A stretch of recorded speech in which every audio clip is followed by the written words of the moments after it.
So a lot of people have been asking us about Ecuador and Peru, and we're just going to give overviews of what's going on in both countries. Ecuador already had their As far as their elections. elections, yes. They elected Guillermo Lasso, who was the banker, the right-wing neoliberal type of candidate. Initially, when we were covering Ecuador, Arauz was ahead. Then that was the leftist candidate that was part of the Correísta movement. And there were a lot of reasons why there was, you could say there was election manipulation, but not in the sense of election fraud. According to Medea Benjamin and all of the people that were there watching the elections and making sure everything was okay, there wasn't anything done with the ballots as far as they could see as observers, but there was a lot of just corruption that helped propel the victory of the right wing, Guillermo Lasso, instead of the leftists. And there was also one element that nobody's really talking about, I think, save Benjamin Norton, is that just like here where we have like Elizabeth Warren's and faux left candidates, this candidate named Yaku Perez came in, and he was an indigenous guy. We went over him a little bit, but he was actually tied to the U.S. government. He was meeting up with officials. He was pushing and had connections with these NGO groups, Mm-hmm.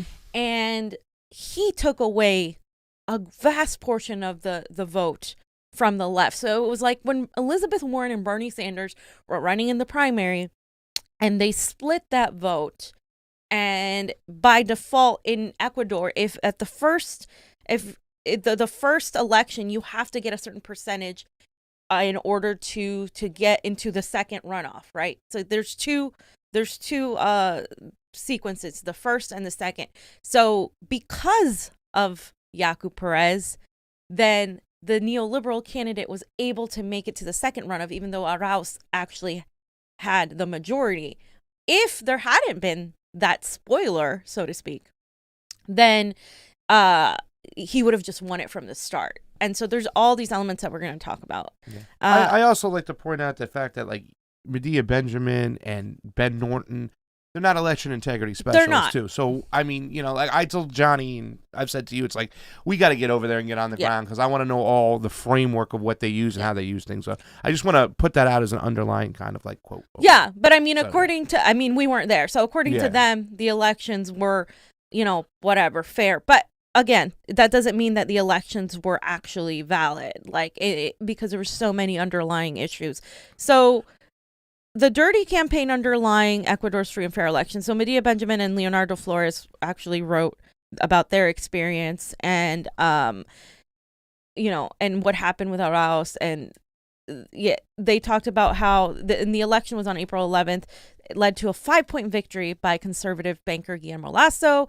And on the surface, it was clean and professional election, as our Code Pink official observers delegation witnessed, but a fraud-free process for casting and counting ballots does not mean the election was fair and free. Behind the scenes was a monumentally unequal playing field and dirty campaign designed to quash Arauz and Arauz win. Arauz is a 36-year-old follower, of course, of former President Rafael Correa in his Citizens Revolution. He barely got on the ballot. That's true. He had to really fight for it. He wanted to have what's his name? Correa as a VP. They wouldn't allow it. The party he tried to run under was the National Electoral Council, and it was banned actually by the National Electoral Council, and his supporters formed a new party, and they also banned that party. So eventually they found one party that let them run under them, but it was late in the game. So the other campaigns had a longer start. So let's watch a video that kind of explains some of the points I've made regarding how this happened. I would say that Sunday, in terms of voting and the vote count, we're free from fraud. The problem with the elections, in my opinion, and in really the delegation's opinion, goes before Sunday.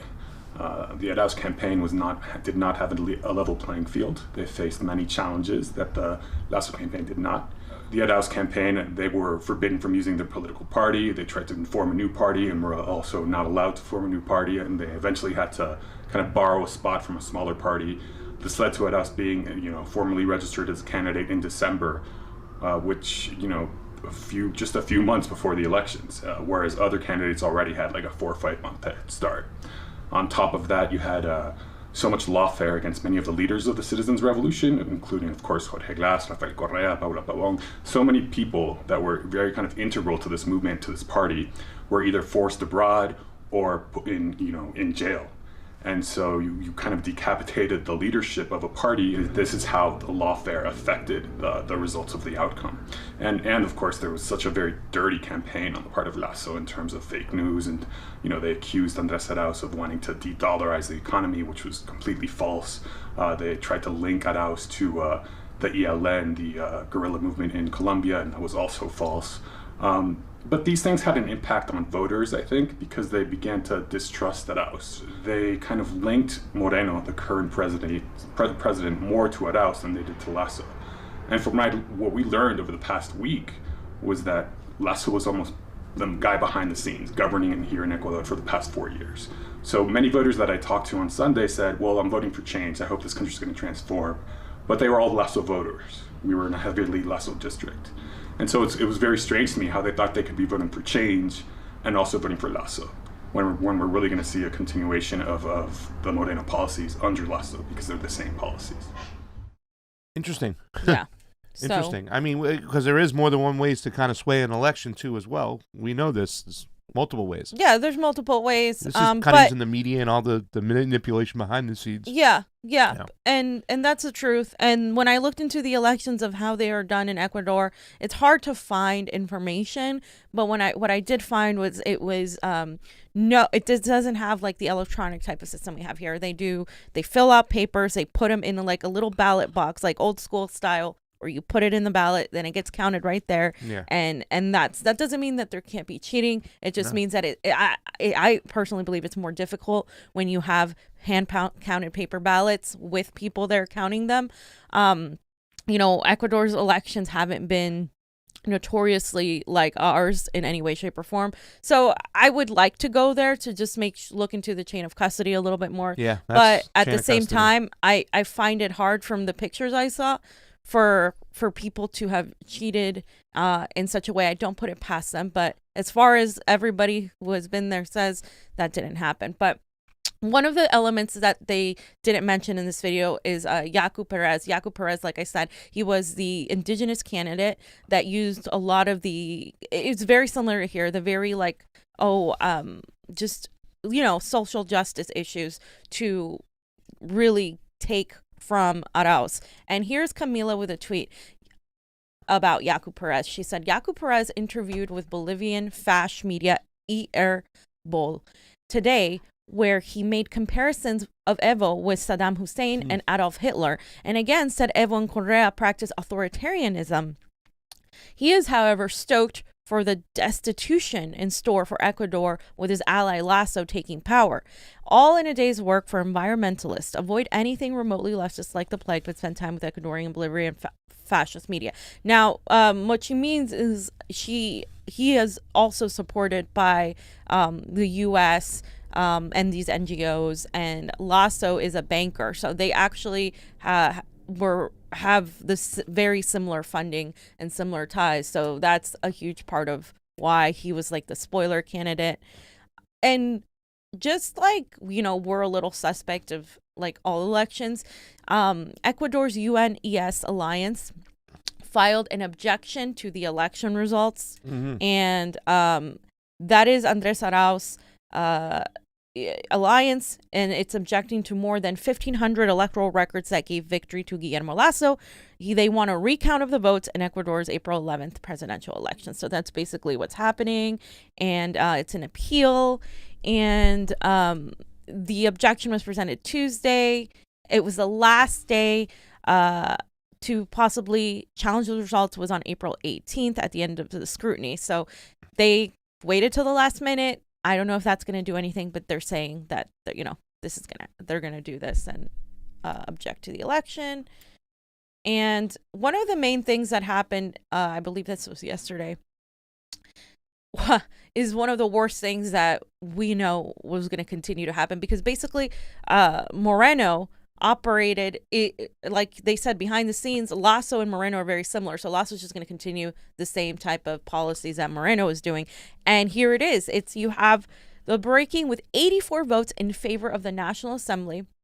The National Assembly has approved the privatization of the Central Bank of Ecuador. So there you go. You see IMF loans coming in, likely. This law basically places Ecuador's main financial institution in the hands of bankers and will force the state to subsidize capital flight. Basically privatizing, right? Like just privatizing. Privatization is bad for countries. And just so you guys know, Ecuador is actually, the currency is the dollar.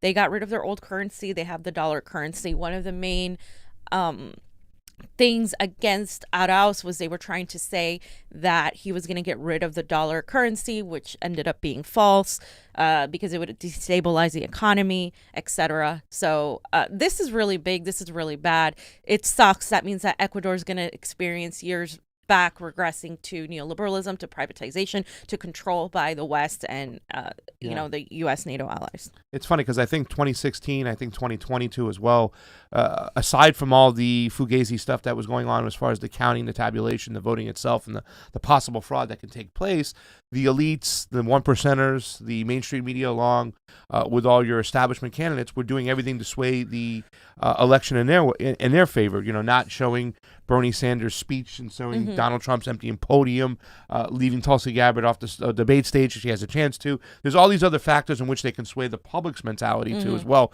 by keeping people down or smearing them or killing them. Yeah. I mean, look what MSNBC did in Vegas when was it Chris Matthews? Was it I think his name, when he pretty much kind of invoked the Reich, the coming of the right, when Bernie Sanders won. In Vegas. I mean, it was ridiculous and stuff like that. So there are other ways, like, the 1%, the elites, and the mainstream media can sway things. And every single step of the way, it seemed like the leftist candidate here in Ecuador had trouble getting on the ballot, was pushed aside. They had to go hunting. They lost months and months of possible momentum, because there's a group of people who are not like deep down the rabbit hole when it comes to policies and political electoral politics. That's in Ecuador, that's in the United States and stuff like that. They still vote and stuff. So if you leave these candidates off the ballot and then you push your other candidates forward, you don't even know that this other guy is running. How many times did we ask people, what do you think about Tulsi Gabbard? She's like, who's Tulsi Gabbard? Right. Like, it's all the time. Right. It's, well, she's pushed aside, she's silenced. Same thing over here, same tactic. And obviously with them going the National Assembly approved the privatization of the central bank, there was a lot of special strong forces behind it helping them out. Yeah, there were. And there was also cover-ups, because WikiLeaks had released that there was money that was being funneled out of the Ecuadorian people, from the Ecuadorian government, into offshore accounts. And Guillermo Lasso was involved in this, and none of these people ever talked about that. And that was an actual WikiLeaks. You guys can look that up. And it's crazy to me, but at the same time, I believe it, because public perception is a lot. There's a lot of fear in Latin America, and we're going to talk about that, of communism, because what happens is Venezuelans are coming into surrounding countries, especially Peru. And so all people see is any tie to Correísmo could be bad. So there's also that anti-leftist, movement also happening, as well as the pro-leftist movements happening in Latin America. And they're a little bit different than here. There's a little bit more nuance to the different regions and where these people stand. Yeah. Vijay Prashad said, Ecuador has privatized the central bank. Now, this would be an occasion for outrage, except that the central bank in most countries is already operates as a central bank of the private sector. Time to reclaim the entire money system. Time to euthanize capitalism. That's the problem with not just capitalism, but with the monetary system. How it's just it's already all privatized, right? Yeah. It's bad, and it's bad for Ecuador. It's bad for the people of Ecuador. You're going to see not that it was good with Lenin Moreno, but like it's just going to continue down that spiral. And I don't know, it really sucks because I was hoping Ecuador would go the right route and then Peru would come in, right? Yeah. Let's go check the Rokfin for a second. Yeah, okay. Well, you still got more stuff on Ecuador. I don't want to get rid of it for you and stuff like that. But yes, we have 53 people watching on the Rokfin. Sweet. And yeah, thank you so much. This is Peru. This is Peru. Yeah. Okay, so that's Ecuador. Yeah. So that's, it's funny because you told me this whole situation right here.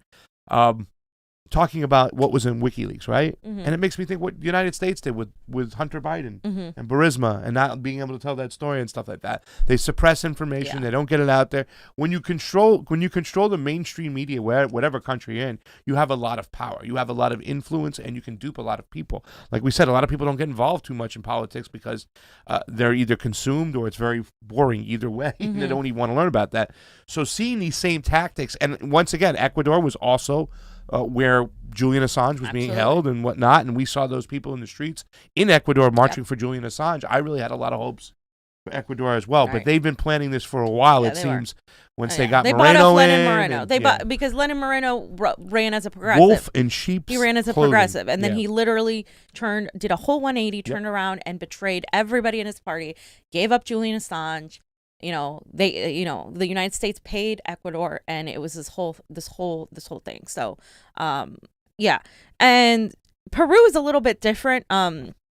Peru, God, this is gonna get, Franco and I were talking. We want to do like a deep dive into what a lot of this, because there's a lot of context behind what's happening in Peru. There's a battle going on between the right wing ideology and the socialist ideology, but the fear of communism that came as a result of the Shining Path, as well as the dictatorship of Alberto Fujimori, who was the president of Peru for a long time, up until the 90s, the early 90s. And he was actually like later into the 90s. And he was a guy that has been described as a dictator because he remained in power for so long. Keiko Fujimori is his daughter, and he's in prison and under all these crimes because he actually led to the death of so many people. But Keiko Fujimori has a charge on her for corruption, and she's facing up to 30 years in jail, and nobody talks about this. Like, it's hard to even find this information. Yeah. And a lot of people are saying that she is actually running in order to pretty much pardon herself and not serve jail time. Unfortunately, some of the last few presidents of Peru have all gone down for corruption. And, you recently with the guy that was removed by Congress, a lot of people thought that was unfair, because Congress in Peru has way too much power. So what this guy coming in, Pablo Castillo, wants to do is he wants to get rid of Congress.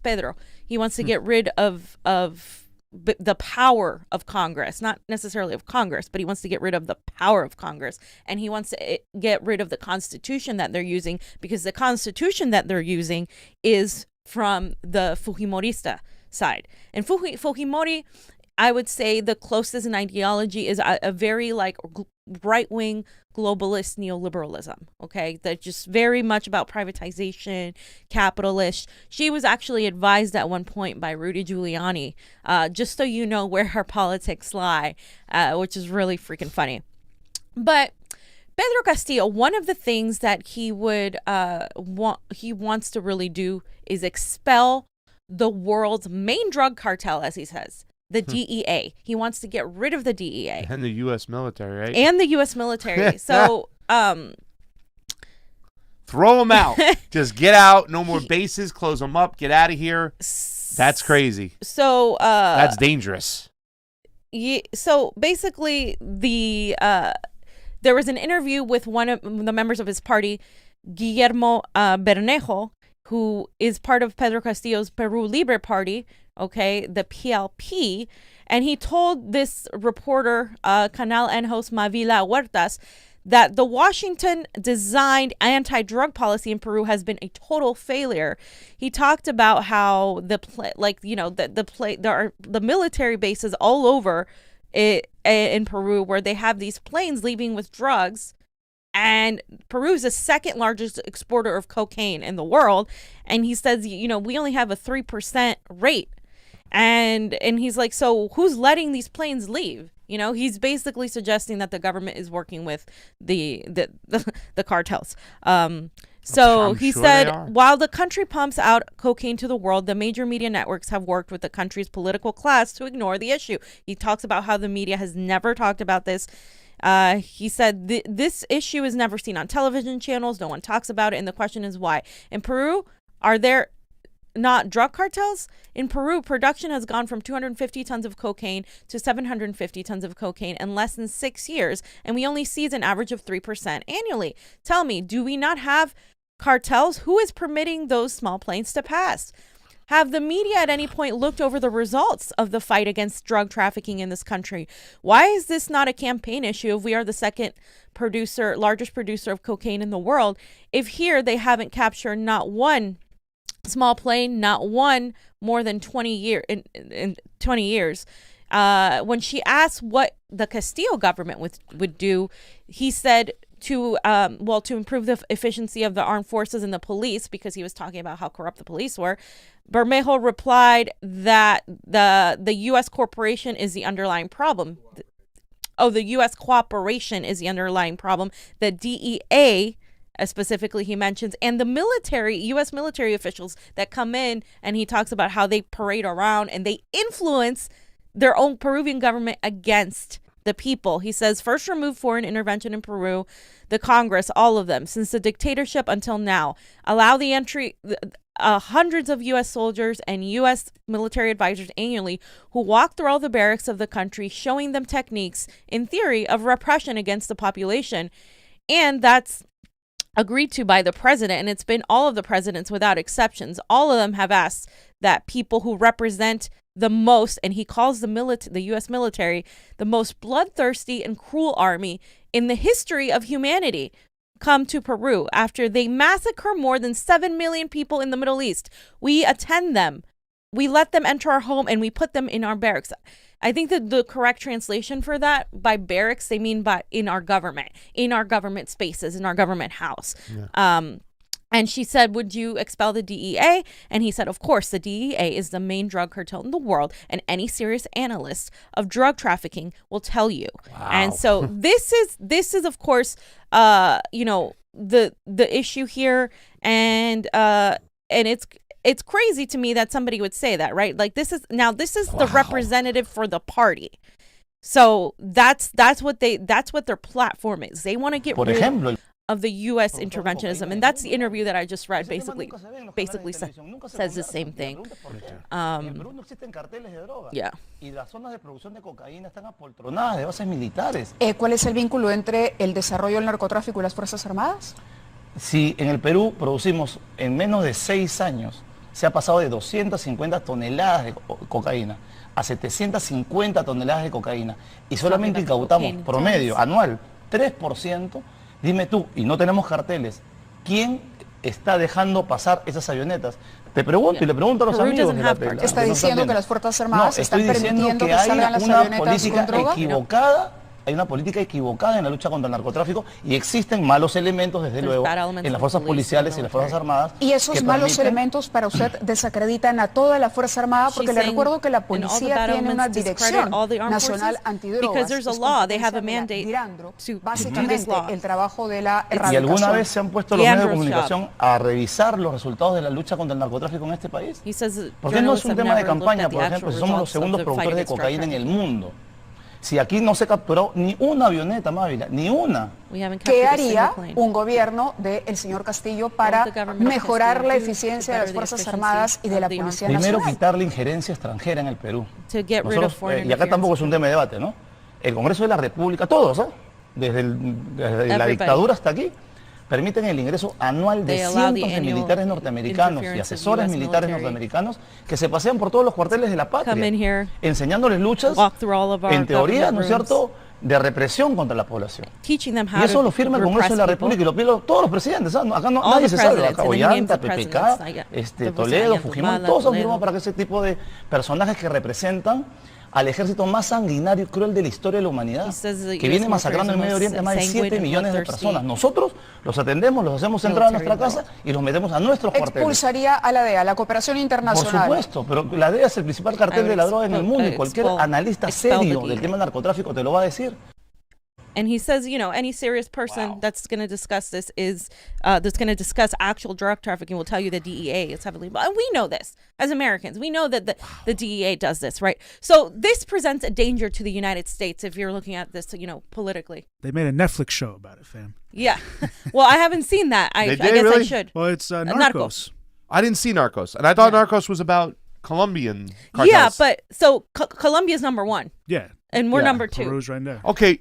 Let me ask you guys a question. You say there's no cartels in Peru, right? So it's mostly... I haven't done any research, so I don't know. Yeah. Really, but I have never heard of it. There really, isn't, Johnny. But so it's the government and the military working along the American DEA together to actually... That's what he's saying. If, in fact, they remove the American military from this situation, they remove the DEA, they get the foreign intervention out, right?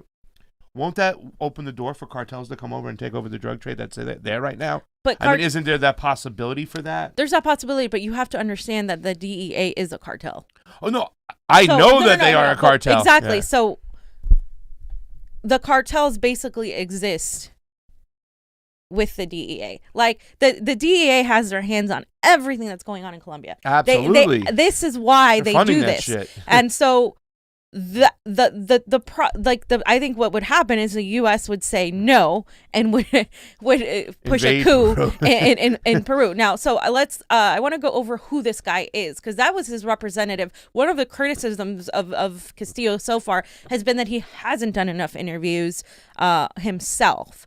So there's that. But this is Pedro Castillo, a thread. For those of you who aren't really familiar, and that's like the vast majority of people, because I didn't even know who this guy was. It was one before this, Johnny. Yeah, it's this one, the thread. That, nope. No, it's Dre Olea. Here. The very first one. That one. There it is. He's there. Okay, so Castillo was born in Tacabamba, the Cajamarca, the region with the largest gold mine in South America, yet one of the poorest regions in Peru. Figure that out. So during the conflict, and this is key here, because the mainstream media and the right wing candidate are saying the opposite. During the internal conflict of Peru, Shining Path versus the Peruvian government, Castillo in his youth worked as a patrolman to defend against the Shining Path. They were basically like little mini militias that would defend against the Shining Path. Afterwards, he would go on to get a BA and then a master's in educational psychology and became a primary school teacher. He is a teacher. His wife's a teacher as well.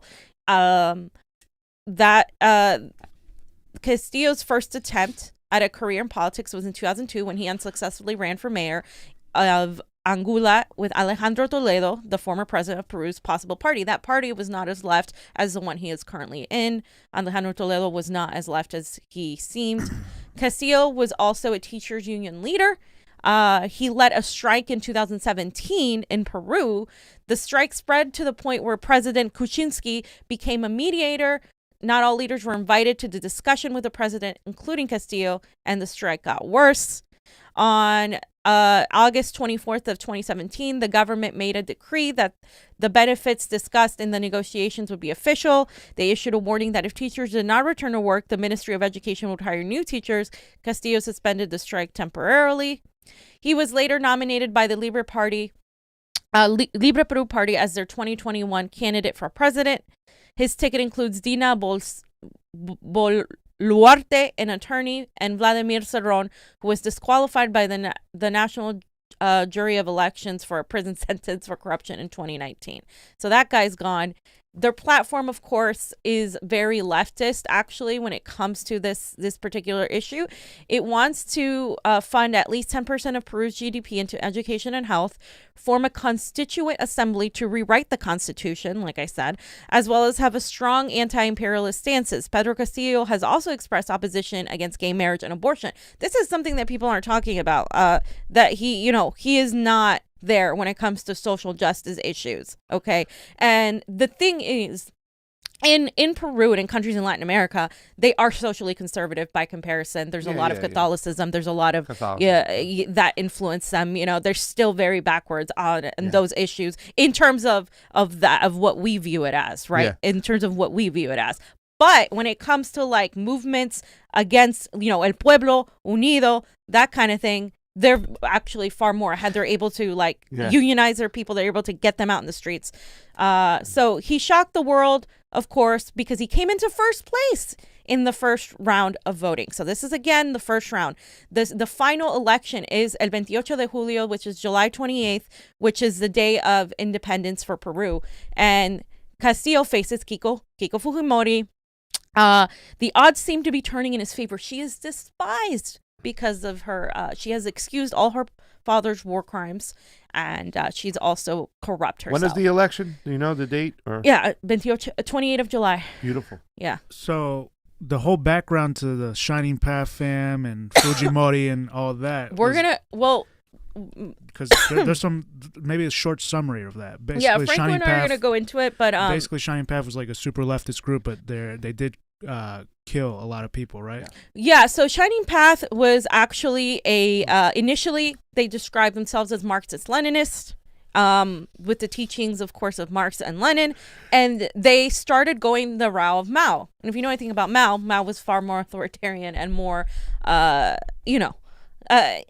would say he committed some things that would be considered as criminal, right? He was very much about like what they did was they took this idea of the dictatorship of the proletariat, literally, and they started blowing up government buildings, the Shining Path. And this is something that is undeniable.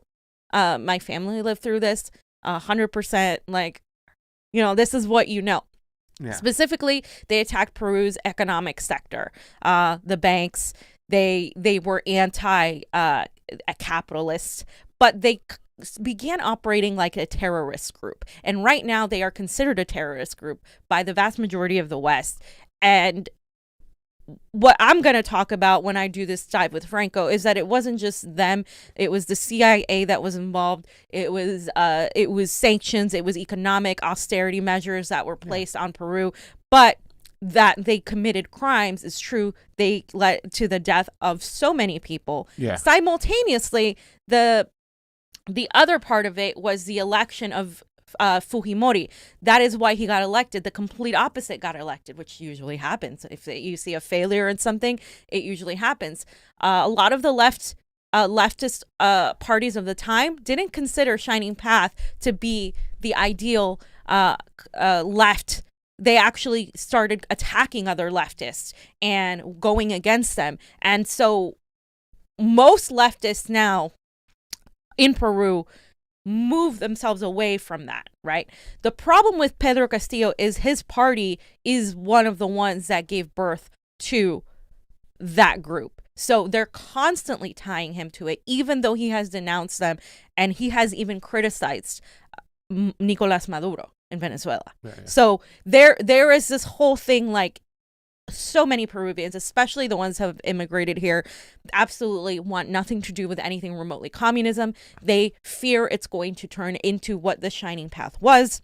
Yeah. So it is a big deal because that they're very in a tough situation because a lot of them don't want to vote for Keiko Fujimori because of the dictatorship with her father, but they also don't want to vote for a candidate that is left because they think that's going to be Venezuela. And that's the trope that the Keiko's using. Yeah. They're going to turn this into Bolivia. They're going to turn this into Venezuela. The Venezuelans live in Peru. A lot of them have come into Peru, actually taken jobs from a lot of the indigenous and working class population because they get paid less.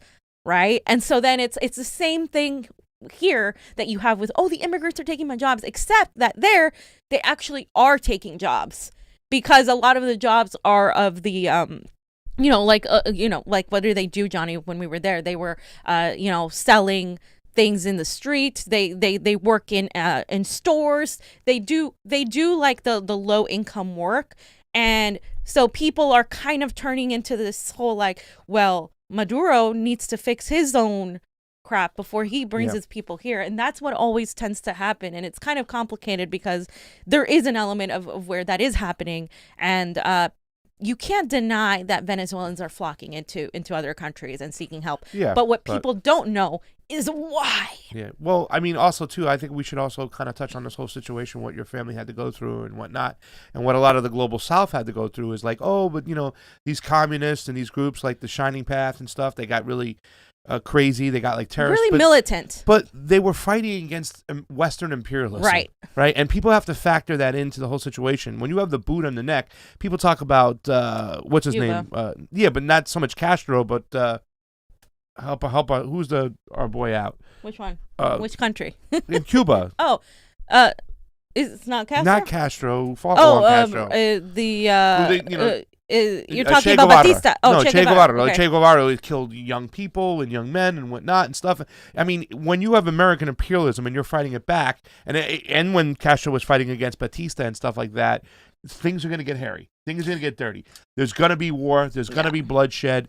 When you have Western imperialism that has so much funding and so much backing behind it and stuff, and they're buying off people left and right, the only way to fight that back, you're not going to win with just completely peace sometimes. And especially the history is going to show that. Right. How many people talk shit about Che Guevara for what he had to do? And we kind of question, like, oh, he got a little crazy, got a little militant with the way he killed people. But look what Western imperialism has done. Yeah. And to fight that back, you're not just going to throw roses at their feet and they're going to go away, fam. Yeah. I mean, you got to get them out of there. So, that's where the left differs, right? Yeah. Because there are elements of the left that are like, oh yeah, we're going to have to fight this bloody war and we're going to have to take, like, literally, they would be all down for that now. Like, but the vast majority of people are still trying to achieve it peacefully, because what happens when you resort to violence is they'll turn everybody against you. And then that's the problem. That's the situation that we have found ourselves throughout the ages, is what, anything against the state is going to be considered violent. So when you're protesting, they can say that's violent because that's anything against the state. And that's everything that is happening, like, against what the status quo is. And unfortunately, the Shining Path took a turn that I think they didn't have to turn to. I don't think it was necessary to actually kill people. They actually, like, had, like, groups where they would actually kill people. People lived in terror. There were like car bombings. Yeah, like car bombings. They would kill anybody that was a police officer, I think. Police officers and bankers is what they attacked. Yeah. And so that, that's one of the main reasons why I'm here in this country. And it's kind of crazy to me, because when I thought about the Shining Path, what I thought was that they were terrorists. I didn't know they were Marxist-Leninists till I was much older. And so that is why there's such a just backlash against anything remotely leftist in Peru, and why they haven't had leftists at all in forever. So there was another candidate, Veronica Mendoza, who ran last time 4 years ago, and 5 years ago, excuse me. And she, because Peru does every 5 years, and she actually was popular around the time they were comparing her to Bernie Sanders. They were saying, all of this stuff. She is less leftist when it comes to the like the union stuff, the worker stuff. But when it comes to social progressive issues, she is more left, accepting, pro-LGBT, pro, women's issues, etc. What people are saying is if he wants to win in the second round, he's going to have to get her support, because she's still in it. I mean, she still has a lot of influence. She still has influence. Yeah. And so they need to the left needs to come together, because they're getting a lot of the same smears. So it just reminds me of the time when I went and I went to the Cubans for Bernie rally, and seeing the kids in the street with the signs, Bernie Sanders, and their parents driving the cars by, cursing at them, just literally, saying stuff like that. But that's the stigma that's placed on top of, like, when it comes to the global South. I've never been down there, but obviously, you talk about it all the time, and we talk about it all the time, the way the stigma that, communism and socialism is evil and stuff like that. And I'm never going to okay or condone violence in any way, shape, or form. But when you think about the Western imperialist that have been in charge for, decades and decades and decades. How many thousands, hundreds of thousands of millions of people have they killed and stuff? And they'll do it silently too as well. I can understand, well, of course they're going to target bankers and police officers because police are going to enforce the laws that the bankers collect with austerity. How many people die every year to starvation, more than anything in the world? The homelessness. Those are really the killers that we don't even talk about. And those are imposed by a small set, a small group of people who are imposing their will on all these other people. So when drastic measures come into play in these situations, we can't let that stigma stick with it forever. Yeah. You know what I'm saying? Socialism and communism is really about working rights. It's supposed to be. It's most about labor. Also, you sound like a radical leftist right now. Well, it's mostly about labor, right? No, I know. But that situation is extremely complex because of what happened. So, like I said, Franco and I are going to do a deep dive into it. Because it is extremely important, and I have friends who have my friend Ernesto, he was like telling me all about the CIA's involvement in that as well. They push people to do this. They want this to happen in order to destroy. So that destroyed everything that was remotely leftist in Peru and brought in all these austerity measures of capitalism that have ruled the country, neoliberalism, and since for decades now. And so that's the result of what happened. And I have, it's a topic for Peruvians because it's like Franco, our parents despise anything to do with that. Yeah. And so when we talk about it, we want to talk about it with all the facts and everything, because we can't just dismiss what happened, but also we have to take into context the Western Empire. To just wrap up this section, since our comrade Misty is here, Evo Morales said that Pedro Castillo's successful proposals in Peru are the same as those that the movement towards socialism won with in Bolivia. He has backed off a little bit from Chavez and from Maduro. So Evo Morales is more of a peaceful guy. He's less, you know what I mean? Like Maduro and Chavez were more like direct against the empire. Evo has been all about peace. And that's the thing about Bolivia that I think, Peru could emulate. They have a lot of the same indigenous culture, indigenous regions, the Quechua language and all of that. Did we want to play this? No? Okay. I got to tell you something. I was surprised that, like, after the way Evo was so peaceful when the coup happened over there and stuff, I'm surprised the indigenous people just didn't rise up and go crazy, because they could have and whatnot. And as far as the anti-LGBT thing and we talked about that, he's just trying to help you be a better Catholic. Yeah, I mean, it's just something that it's going to take a while. It's got to take a little bit of time. Take some time. And I've talked about Keiko Fujimori. Johnny, I'll just say a couple of things about you guys can, Johnny, you can play the video and you can mute it, so I'll describe it. Oh no, her video you can play, que había con referencia a la opinión del señor Evo Morales del día de hoy. So, pero no solamente ha sido del día de hoy. She's giving her opinion on Evo Morales. Periodista, hemos visto que el día de la elección él también that the day of the election, se sentía ganador, que había perdido en Ecuador y que había ganado en el Perú. Evo Morales said that he lost. Evo Morales made a statement saying he lost in Ecuador and he won in Peru. Yo le quiero decir bien claramente. I want to tell him very clearly. Evo Morales. I want to tell Evo Morales very clearly. Usted no se meta en mi país. You stay out of my country. No se meta en el Perú. Don't get involved in Peru. Fuera del Perú. Get out of Peru. Nosotros los peruanos no vamos Peruvians, a aceptar. We're not going to accept el socialismo del siglo XXI. Socialism of the 21st century. Decimos fuera al comunismo. We say out with communism. Fuera Maduro. Out with Maduro. Fuera a Lula. Y out with Lula. tipo de ideologías que lo que busca and that type of ideology, what they seek, destruir, generar división y traer pobreza. Is to destroy, generate division, and bring in poverty. País. Con referencia. Yep. All right. So she made her statement against Evo Morales, and Evo Morales, of course, made his own statement, right? Mm-hmm. Are we over here? We have Misty with us. I know, but I don't know. It's not in the. Can you? Which one?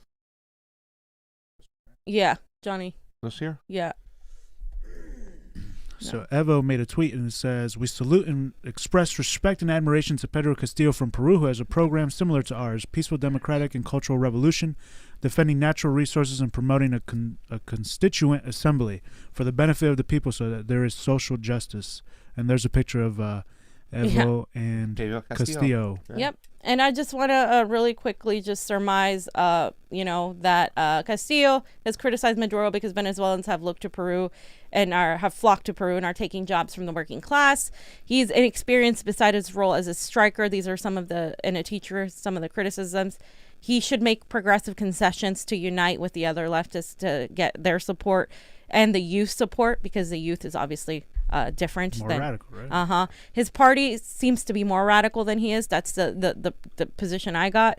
They focus on imperialism more than he does, so all his members talk more about it. He said he's for free speech in that interview of the video that we aren't going to watch because it's weird, but he says without it we have very little else. Overall, he's not the best candidate I have seen ever in the global south, but as a whole would allow leftism, abolish Fujimori's constitution, reduce powers of Congress, and kick out the Western Empire. I don't put it past the U.S. to interfere, obviously, because this is going to be a contentious election because people hate Kiko, but there's also a lot of fear against anything leftist because of Shining Path. So, and like I said, Kiko is awful, and yeah. Listen, you're going to see a lot of pushback, right, when this comes to play. If Peru is the number 2 exporter of cocaine in the world behind Colombia, the U.S. and the DEA and the military is not going to take that lion down. No, of course not. So here until July, until the election, look for all the dirty tricks to come out. Watch out for people to be gunned down in the streets and stuff like that. So it's going to be a scary ride, but this looks like to be a serious, in my mind, I don't know, fam, you guys would know better than me, this looks like to be a serious step in a great direction over here. I think we might not get everything. Yeah. But we get a lot with this. I agree. This is a fight for the people, for the 99%, for the poor. Yeah. That's what we're most concerned with. We didn't show, but he lives in a very, very, very working class home. I mean, as working class as it gets. His wife is a teacher. They live with their 3 kids. He's like a farmer. He has his little farm. He's got a crew of guys that protect him. No security. It's just 16 guys wearing ponchos protecting him. The reporter asked him, "Why aren't you wearing masks?" He says they believe in natural medicine, and that this is different here. You don't get that sort of sickness. I don't know. He literally said, he just brushed off the mask thing there. Yeah. They were chewing coca, which is, of course, the plant. They chew it for energy. They chew it it helps with any digestion. That's a very indigenous, custom over there. He's 51 years old. And yeah, I mean, he's pretty much like a rancho guy, very, very working class, very similar to how Evo Morales was, just very, that kind of guy. But he is educated, unlike, Hugo Chavez was a bus driver. This guy has degrees. He taught at schools, and I'm not saying that is like the end or all or whatever, but it does give people more confidence when somebody has some sort of a degree, especially in countries like Peru where people still look at those things as prestige and stuff. So I don't know, the ivermectin in Peru, I heard, right? yeah so can't even say that word without getting banned.